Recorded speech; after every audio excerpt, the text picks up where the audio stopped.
Radio.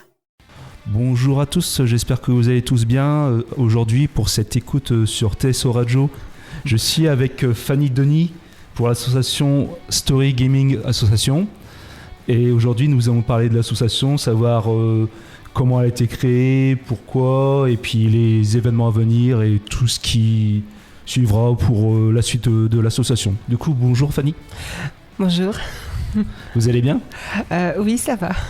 Première fois sur la radio, ça va ? Alors, première fois que je me retrouve dans un studio de radio et franchement, c'est classe. Sinon, votre association Story Gaming Association, c'est comment vous est venue l'idée de la créer ? Alors, à la base, c'est quand on a emmené nos enfants à des conventions geeks, à Compiègne et un peu partout. Et Colline et moi, on s'était fait un constat mutuel pour se dire que c'est bien, mais c'est beaucoup ancré sur le côté commercial. Oui. Il n'y a pas beaucoup le côté culturel. Je veux dire, vous avez un stand avec une personne qui va vous vendre son produit, mais qui vous dira rien, ou l'enfant ou l'acheteur n'apprendra rien de plus que le prix. C'est vrai que je remarque, même dans la vente en général, c'est beaucoup plus maintenant le côté commerce qui est mis en avant que le côté passionné, quoi. Voilà. C'est un peu dommage que ça se ressent moins, quoi. C'est ça qu'on s'est dit justement, on se dit c'est un peu dommage et on a regardé, il n'y avait pas d'association, de structure qui proposait le côté culturel à part une médiathèque par exemple. Oui. Donc on s'est regardé, on s'est dit et si on faisait une petite asso et qu'on parlait des consoles oubliées, méconnues, les anecdotes de l'histoire, des trucs comme ça. Et puis voilà, l'idée est partie de là. On s'est dit on va faire une petite asso, puis on va faire 1 ou 2 expos par an, et puis ça fera plaisir aux enfants, et puis à nos enfants. Ça fait aussi plaisir, vu que vous parlez d'ancienne console, à nous qui avons connu toutes les anciennes générations et tout ça, Oui, je plaide c'est un coupable. plaisir pour nous. Je plaide coupable. Et sinon, du coup, vous êtes combien de membres dans votre association ? Alors, si je compte, ça fait... Ah oui, on est 2. Ah, ça doit quand même être du taf pour 2 personnes seulement ? Honnêtement, oui. Alors, moi, j'ai beau être la présidente, je suis aussi celle qui bricole, qui va faire la recherche en documentation, qui va construire une borne d'arcade et réparer les consoles. D'accord. Et chercher les composants pour Colline, qui elle programme. En fait, on fait un peu de tout de façon complémentaire ensemble. Oui, après, comme on disait en association, on touche un peu à tout. Si on est vraiment passionné par ce qu'on doit faire et tout, on essaie de voir dans tous les domaines. Voilà, mais que ce soit Colline et moi, on est passionnés d'histoire surtout. On a plus les mains dans les consoles, à réparer ou à programmer, qu'à jouer à la manette. D'accord. Oui, vous, c'est plutôt les composants, comment ça fonctionne. Une fois, j'ai restauré une Master System 2. Ah. Elle était dans un sale état, j'ai trouvé en brocante. Pour 12 €, il manquait les câbles, il manquait tout. Elle était vraiment crade. Je l'ai ouverte, j'ai eu droit à des moutons de poussière, des toiles d'araignée et même un peu de coca dedans. Et de la rouille. Appétissant tout ça. Ah, très appétissant, oui. Mais bon, je trouve ça même dans les PS3. Et du coup, après avoir nettoyé élément par élément, j'ai pris la décision, si elle refonctionne, de customiser cette console. Ah oui. Et comme les Master System 2, elles avaient déjà un jeu intégré dedans, c'est soit Ice Kid, soit Sonic. Ah, Sonic. Ah, Voilà. génération Sonic. Et j'ai eu de la chance, plaisir. c'était Sonic dedans, au démarrage. Du coup, je l'ai customisé aux couleurs de ce hérisson bleu et blanc. Ça doit être belle. Ça doit être belle. Ça doit être belle.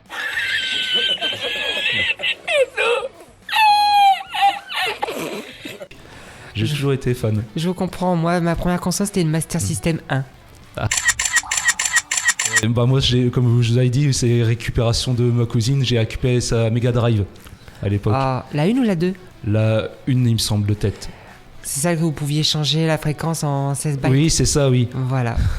Franchement, quand on m'avait présenté ça, sur le début, on est petit, tout coup, du coup, je tripotais un peu à tout, mais une fois que j'étais dedans, je pouvais plus la lâcher. Bah oui. Vous qui êtes fan de Sonic, Oui. vous saviez qu'à la base, c'était un lapin.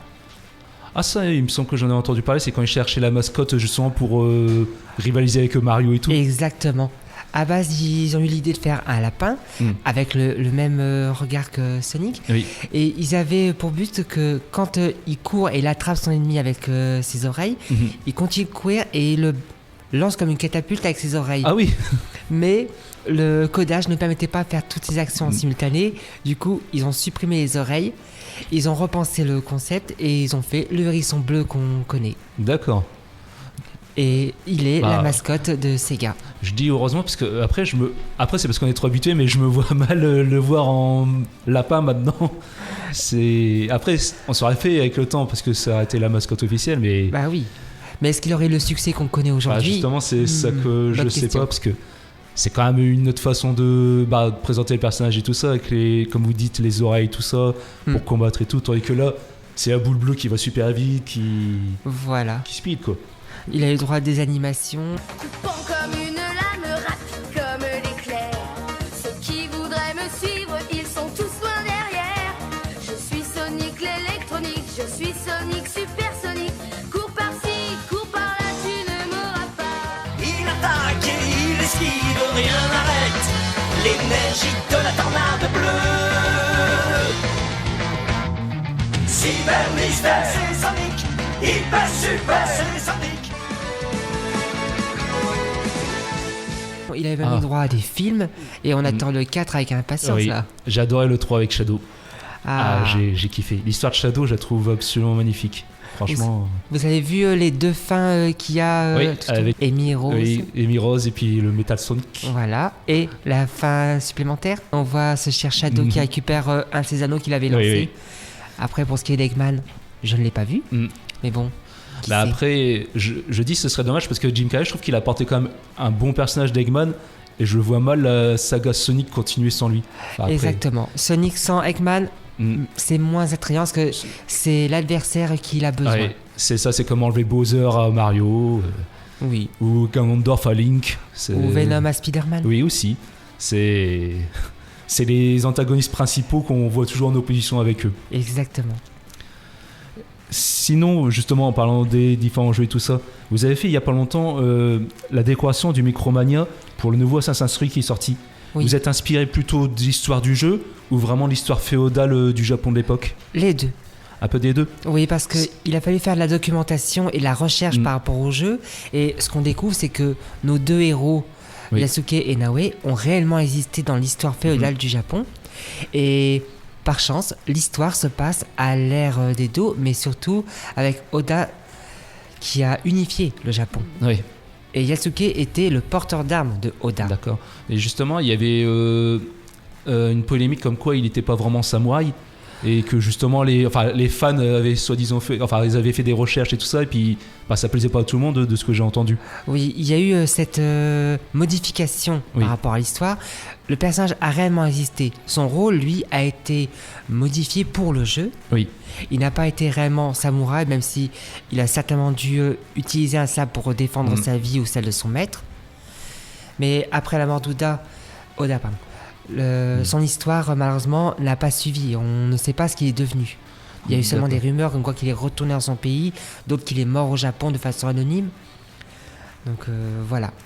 Oui, après, de toute façon, au niveau de l'histoire et tout ça, il y a toujours des parts d'ombre et tout ça qu'on ne peut pas vraiment élucider, mais les gens, au final, ils seront jamais contents.